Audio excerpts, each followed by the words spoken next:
සුවඳ තවත් තිකු කලක් රැඳෙන්න ඩබල් පර්ෆියුම් ලුක් සමගින් එන නව Sunlight rose.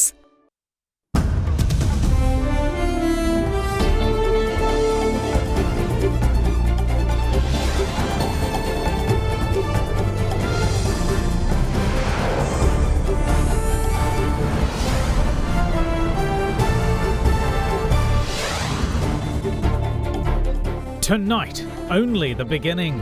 The distribution of 420 million rupees in financial aid begins to fisherfolk from Negombo to Panadura from today. Identify the gaps in our system in dealing with this kind of a unexpected maritime disaster. So we are in the process of setting up a mechanism to do that. A boost for the program. A second consignment of Pfizer vaccines arrive in Sri Lanka as a new digital COVID-19 vaccine certificate is launched.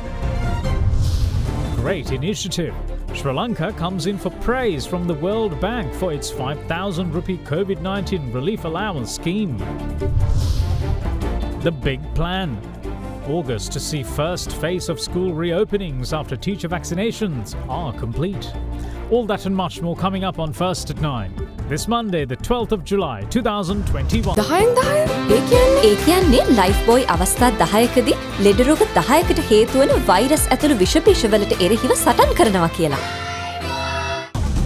From AdaDerana, this is AdaDerana First at 9. Live from Studio 24 in Colombo.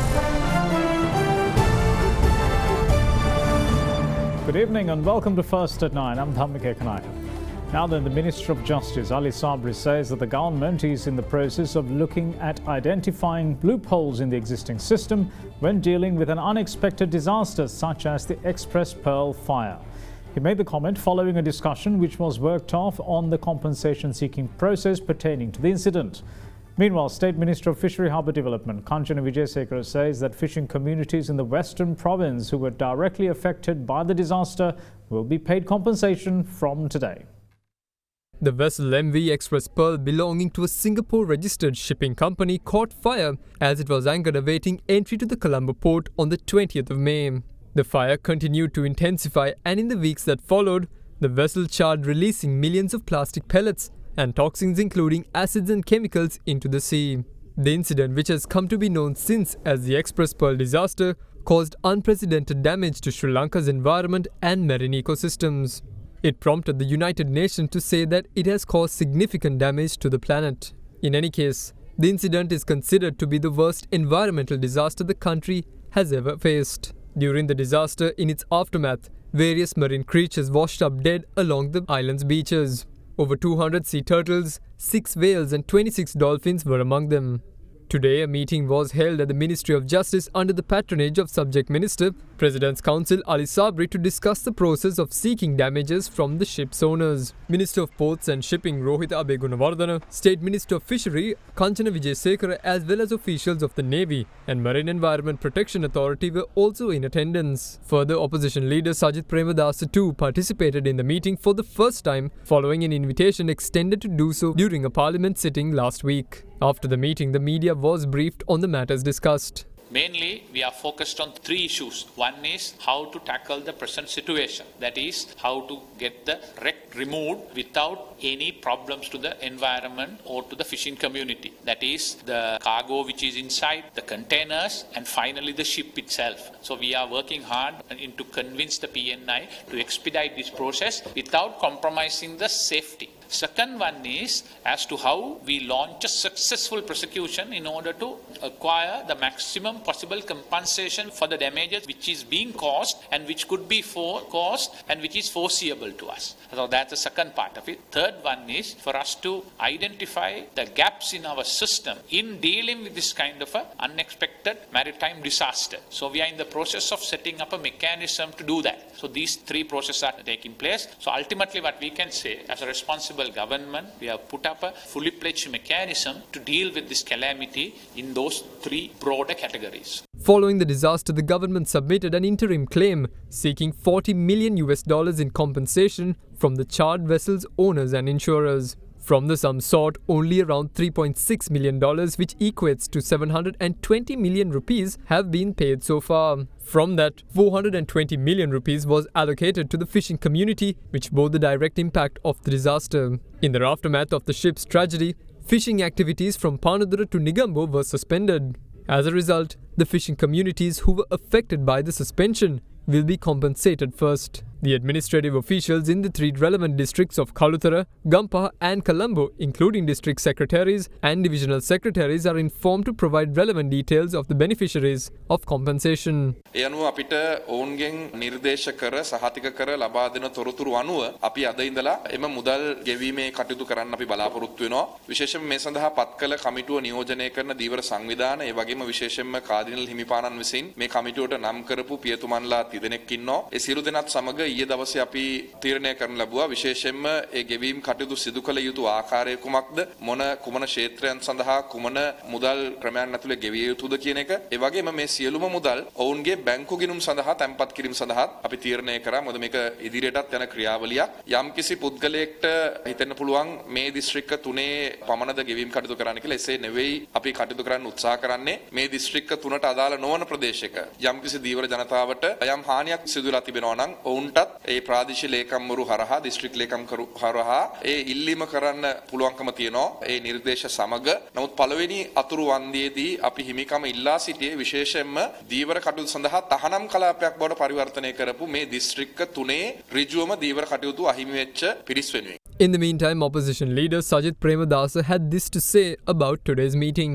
බොහොම ධනාත්මක යෝජනා ගණනාවක් ඉදිරිපත් කරා. බලාපොරොත්තු වෙනවා මේ ධනාත්මක යෝජනා ක්‍රියාත්මක කරන්නට රජය කටයුතු කරයි කියලා. මට කියවනවා තියෙන්නේ මේ ක්‍රියාදාමයේ තුල වැඩිම උපරිම වන්දි අපේ රටට දිනා ගන්න. ඒක කරේ රට දැය වෙනුවෙන්. පක්ෂපාත ભેද පැත්තක දාලා හොඳ යෝජනා තියෙනවා නම් විශේෂයෙන්ම ජාත්‍යන්තර රක්ෂණ මාෆියාවට අපේ රටේ ජනතාවට රටට ලැබෙන්න තියෙන වන්දි අවම කිරීමේ ප්‍රයත්නයක් තියෙනවා. ඒක සම්පූර්ණයෙන් පරාජය කිරීමේ අපේ අරමුණ. නිසා ජාත්‍යන්තර රක්ෂණ මාෆියාවටවත් වෙනත් නීතිඥ හවුල් වලටත් මේ එක්ස්ප්‍රස් පර්ල් නෞකාවෙන් අපේ රටට සිදු වුණු හානිය ඒක සුළුපටුකට සලකන්නට අපිට දබන්නේ නැහැ. අඩ සේවසකට වැඩි ජනතා විශ්වාසය නව සංයෝගයකින් රයිනෝ රෝෆිං සහ සීලිං sheet. Sri Lanka's vaccination program was further boosted today after it received a second consignment of 26,000 Pfizer vaccine doses within a month. A further 150,000 Pfizer vaccines are expected to arrive in the coming weeks, thus completing the overall order placed by the State Pharmaceuticals Corporation for 200,000 doses of it. It still isn't even the middle of July, but Sri Lanka has already received the most number of COVID vaccine doses it has taken delivery in any month up to now. Today saw the arrival of 26,000 doses of the US-made Pfizer vaccine to the island, taking the total vaccine delivery for the month so far to 4,102,000 doses. The lion's share, however, is the China-manufactured Sinopharm vaccine, with 4 million doses delivered this month alone. 50,000 doses of the Russia-made Sputnik vaccine and 26,000 doses of the Pfizer jab had also reached the island prior to today. The total of 52,000 doses of the Pfizer vaccine is part of a purchase order placed by the State Pharmaceuticals Corporation in a bid to replace the AstraZeneca second dose. Though the Pfizer jab was given to AstraZeneca second dose hopefuls, it was halted with the promise of more AstraZeneca doses coming to the island via the World Health Organization's COVAX facility.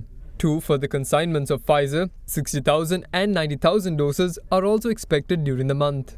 As things stand, over 8.5 million vaccine doses from 4 approved varieties have reached the island. In the meantime, the rollout of the jab to teachers and non-academic staff at schools in the Western Province who haven't been vaccinated got underway today. The vaccination program was conducted by Army personnel at the Army Hospital located in Narayanpeta.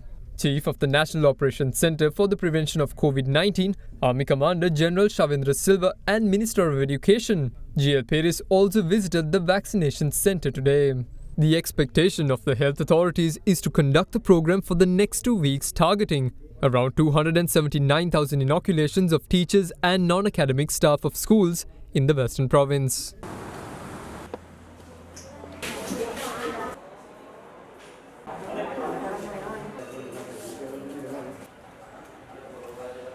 The global consensus is that vaccinations is a considerable part of the answer against the worldwide COVID pandemic. With the feared Delta variant also on the prowl, all persons eligible for vaccinations are encouraged to avail the service, since getting the jabs reduced incidents of serious illness and death. However, for persons already infected with COVID-19, the recommendation is to wait for 2 weeks upon recovery before getting the jab. Corona රෝගී අවස්ථාවේ හෝ ඒ ආසන්න අවස්ථාවේදී මේ එන්නත ලබා ගැනීමෙන් ඒ වන විට ශරීරය තුළ ගොඩනැගී ඇති ප්‍රතිශක්තියක් මත මේ එන්නතත් විනාශ වීමේ යෑමට හැකියාවක් තියෙන නිසා අපි සෑම විටම කියන්නේ මේ රෝගය සුව වී සති දෙකකින් පසුව මේ එන්නත ලබා ගැනීම සුදුසුයි කියලා. එතකොට අනවශ්‍ය ලෙස ප්‍රමාද කිරීම අවශ්‍ය වන්නේ නැහැ. නමුත් තමන් සුව වී නිවසට ගොස් එදා සිට දින 14ක් පන්නා ඊට පසුව එළඹෙන ඒ ලැබෙන දිනයකදී ඒ එන්නත ප්‍රමාද නොකර ලබා ගන්න කියලා අපි ඉල්ලා සිටිනවා. In the meantime, the Ministry of Health took steps to introduce an internationally recognized digital coronavirus vaccination certificate card for Sri Lankans going abroad following vaccination. තව දින කිහිපයකින් මෙම ඩිජිටල් සහතිකය ඔන්ලයින් මාර්ගයෙන්ම ලබාගත හැකි. අපි දන්නවා අර වැක්සින් ට්‍රැකර් එකක් තියෙනවා. හැම කෙනාම වැක්සින් ලබා ගන්න හැම කෙනෙකුගේම තොරතුරු එම පද්ධතියට ඇතුළත් කළ යුතුයි. එම පද්ධතියට ඇතුළත් කිරීමෙන් පසුව ඒ සහතිකයක් අවශ්‍ය කෙනෙක් සහතිකයේ ඉල්ලූ අවස්ථාවේදී ට්‍රැකර් එකේ සියලුම දත්තයන් සහිත කෙනෙකුට ඔහුගේ නම සහ ජාතික හඳුනන්පතේ නම්බරය මගින් විශේෂිත QR කෝඩ් එකක් නිෂ්පාදනය වෙනවා. මෙම විශේෂිත QR කෝඩ් එක සහිතව සහතිකයක් මුද්‍රණය කරගත හැකි. එහෙම නැත්නම් අන්තර්ජාලය මාර්ගයෙන් ඔන්ලයින් වශයෙන් එම සහතිකය පෙන්විය හැකි අවශ්‍ය අවස්ථාවක. මේ පහසුකම් දෙකම ICTM ආයතනයත් සෞඛ්‍ය අමාත්‍යාංශයත් මගින් දැන් අවශ්‍ය පහසුකම් සියල්ල සැලසුම් කරලා තියෙනවා. ක්‍රියාත්මක වුවහම තව දින කිහිපයක් අවශ්‍ය වෙනවා මේ ක්‍රියාත්මක තත්වයට ගෙන ඒමට සහ වැක්සින් ට්‍රැකර් එකේ සියලුම දත්තයන් යථාවත් කර ගැනීමට. මේ අවස්ථාව වෙනකොට යම්කිසි පුද්ගලයෙක් එන්නත ලබාගෙන ඔහුගේ මුද්‍රිත කාඩ් පත පමණයි නම් තියෙන්නේ වැක්සින් ට්‍රැකර් එකට ඔහුගේ එන්නත් තොරතුරු ඇතුළත් වෙලා නැත්නම් ඔහුට පුළුවන් අදාළ MOH කාර්යාලයට ගොස් තමාගේ එන්නත් පත්‍රිකාව පෙන්වා ඒ එන්නත් පත්‍රිකාවේ ඇති තොරතුරු ටික සෞඛ්‍ය වෛද්‍ය නිලධාරී කාර්යාලයේ ඇති තොරතුරු හා සල්සදා බැලීමෙන් පසුව එම තොරතුරු වැක්සින් ට්‍රැකර් එකට ඔන්ලයින් ඇතුළත් කරලා තමුන්ගේ ඩිජිටල් රෙකෝඩ් එක ලබා ගැනීමට අවශ්‍ය කටයුතු කර ගැනීමට. In the meantime, yesterday's COVID caseload came at 1,492, with 481 being confirmed from the Western province. As for today, 902 fresh COVID-19 infections have been confirmed so far, putting 25,697 active cases in the island. As for today's COVID recoveries, there were 1,804, increasing the overall tally to 246,241. Big 3. Measures were taken today to relax inter-provincial travel restrictions by allowing limited public transport facilities operating between provinces from Wednesday. Meanwhile, several areas of the districts of Colombo, Kandy, Ampar and Jaffna were placed under isolation, while 2 police areas in the Kurunegala and Nuwara districts were reopened after their periods of isolation ended. The government has decided to provide limited inter-provincial public transportation facilities from Wednesday. State Minister of Transport Dilu Mamunugama said that these services will only be available for those who are employed in essential services and not for the general public. He added that the move is applicable to both bus and train services alike and emphasized that public and private sector employees should possess the required documentation as per the health and safety guidelines in place. Meanwhile, it was also announced today by the Chief of the National Operations Centre for the Prevention of COVID-19, Army Commander General Shavindra Silva, that 3 Gram Nildara divisions and 1 police area in 4 districts will be isolated until further notice. The Gram Nildara division of Potuvil 13 in the district of Vampara and the Karadiyana Estate village in the Tambovilla North Gram Nildara division in Colombo are isolated. The Suduhumpula West and East Gram Nildara divisions in the Kandy district and Vadamarachi North in the Point Pedro police area in Jaffna, 2 were isolated until further notice. The NOC PCO also announced that the Rasnayakapura police area in the district of Kurunegala and the Navalapitiya police area in the Nuwara district have been brought out of isolation. ගෙදරකට තේ හදනවා කියන්නේ වෙනම වැඩ. එක එක්කිනාගේ පදම වෙනස්. මෙලිබන් තේ ගෙදර පදමට තේ. Now, the Sri Lankan government's program at the outset of the COVID-19 pandemic to distribute a 5,000 rupee allowance to families struggling due to loss of income has been praised by the World Bank.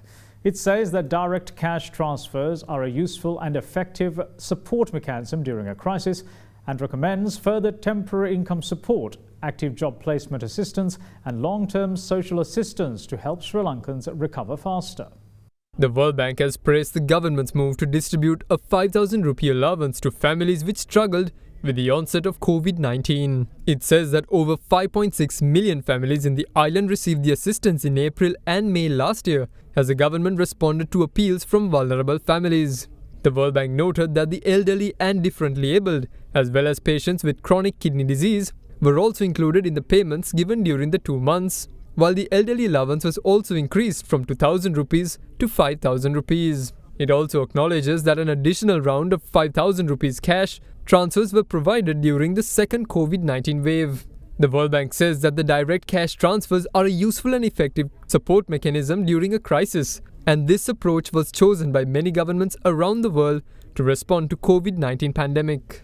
It, however, added that although half of Sri Lankan households do not receive regular cash transfer support from the government, many of these have been severely affected by the COVID-19 pandemic. The World Bank recommends a mix of interventions from the temporary income support of active job placement assistance and long-term social assistance for Sri Lanka to help its people recover from the COVID-19 pandemic and build back better.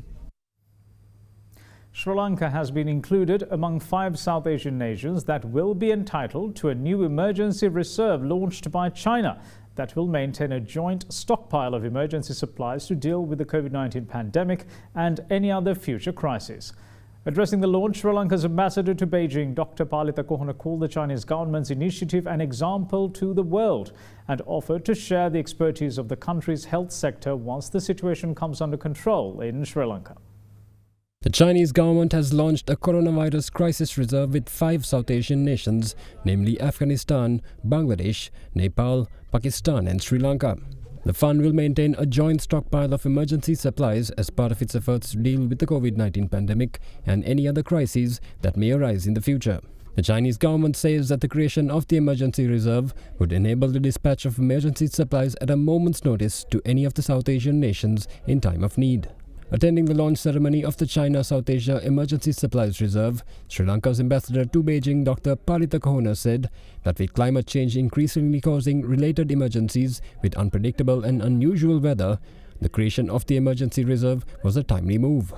Ambassador Kohana, while thanking the Chinese government, called the move an example to the world and added that the leadership provided by the Communist Party of China was exemplary. He also said that Sri Lanka's well-mobilized public healthcare sector that has effectively spearheaded its national COVID-19 response was a resource that Sri Lanka is willing to share with the world when the pandemic comes under adequate control in the island.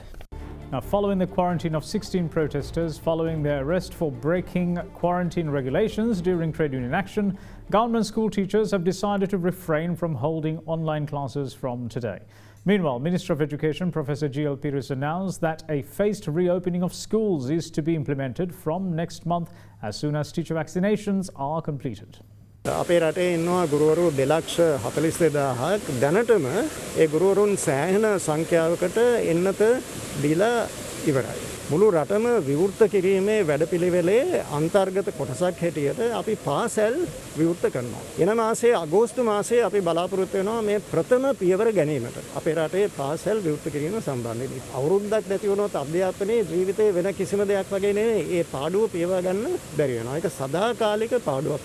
Meanwhile, teachers at government schools withdrew from conducting online classes today in protest against the arrest and quarantine of the General Secretary of the Ceylon Teachers Union, Joseph Stalin, and 15 others. The trade union leader was among several arrested on the 8th of this month for staging a protest at the Polduva roundabout in Battaramulla against the General Sir John Kothalavala National Defence University Bill. Following their release on bail, 16 of the protesters had been directed to mandatory 14-day quarantine. Speaking on the withdrawal, Chief Secretary of the Ceylon Teachers Union Mahinda Jayasinghe stated that the trade unions had informed the government about issues faced by teachers in online classes, but no response has been received as yet. Meanwhile, the issue of the arrest was also taken up by the UN resident in Sri Lanka, hanger Singer Hamdi. Taking to social media, Singer Hamdi stated that it was vital that restrictions do not exceed the legitimate protection of public health. She added that the right of assembly must include the right to hold peaceful demonstrations and that it would help people exercise other rights such as freedom of expression and influence public policies as well. However, big questions now remain whether banning public gatherings for the greater good of the population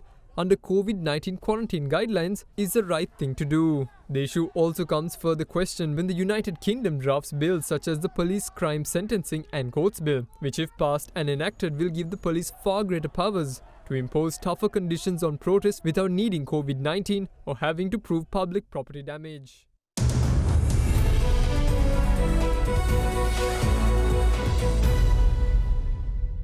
The US government's International Development Finance Corporation has awarded $150 million in funding to Sri Lanka's DFCC Bank in order to bolster Sri Lanka's small and medium-sized enterprises, strengthen private sector investment and support women entrepreneurs. The US Embassy says that this is the largest DFC loan disbursement to a Sri Lankan bank to date, following the granting of a funding line of $75 million to the NDB Bank earlier this year. A media communique released by the US Embassy said that the agreement with the DFCC Bank aligns with the US administration's broader goals of expanding financial inclusivity, tackling gender inequality, and increasing support for women-led enterprises. Commenting on the issue, US envoy Elena B. Teplitz says that gender-inclusive investment has become more essential in an economic environment ravaged by the COVID-19 pandemic, and says that for women to uplift themselves, it is vital to provide access to resources and opportunities, which would also make the country thrive as well. The assistance is part of DFC's 2X Women's Initiative, which has mobilized $7 billion in private sector investment towards women's economic empowerment and aims to provide an additional $12 billion to emerging markets by 2025.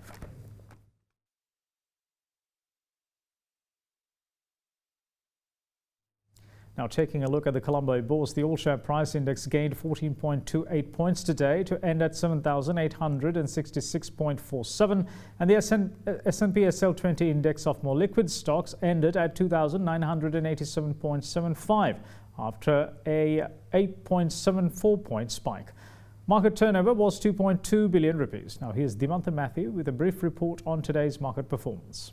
Today the market turned to be in the green with no real hiccups throughout the day. So today the market was up by around 14 points, while the S&P SL20 index was also up by around 8 points. We saw a lot of buying interest coming into some of the selected dollar income companies, mainly in the transportation segment and the material segment. So investors seems to be picking and choosing and focusing on much more fundamentally sound counters and for specific reasons of the rupee depreciation, and with that we are seeing some strong activity in those counters. In addition to that, we saw blue chips in the capital goods sector also gaining some interest, and a couple of counters in the food and beverage sector, also blue chips, taking some buying interest there. So turnover levels were very strong, around 2.2 billion levels, way higher than the whole of last week.